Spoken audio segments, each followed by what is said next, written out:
In a vote being framed as a choice over Russia's future, the country's constitution could get its biggest shake-up yet. If the amendments pass, pensions and the minimum wage would be indexed to inflation. Russian law would be recognized above all others, and marriage would be defined only as a union between a man and a woman.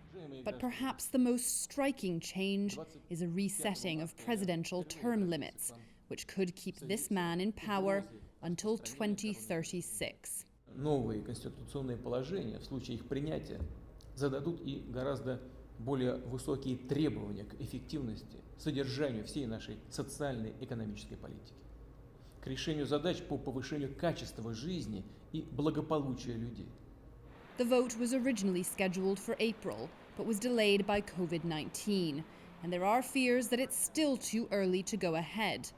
It will take place over 7 days, and some parts of the country can vote online, but election monitors fear the unusual setup is ripe for exploitation.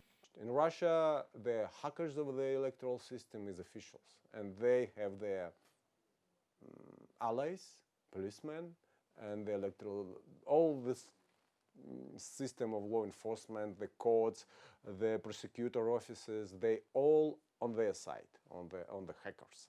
So in this case, we don't have means to even to prove that something wrong happened.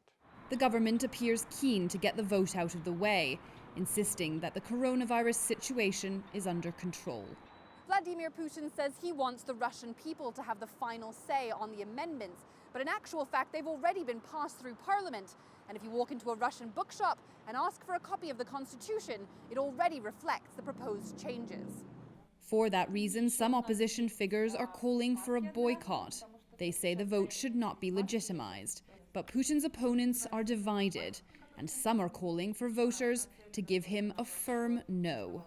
Когда ты сидишь дома, этого никто не видит, да? К сожалению, мы не сможем обеспечить настолько низкую явку, чтобы голосование было делегитимизировано, да?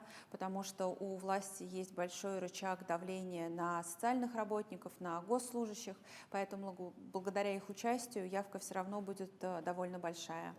И мне хочется, чтобы среди тех людей, которые придут на участки, громко прозвучал голос тех, кто против этих поправок. President Putin and his supporters say a transition of power would be a distraction, and continuity will allow for stability. As the Speaker of the Russian Parliament said in a recent interview, after Putin will be Putin. Julia Chapman, CNA, Moscow.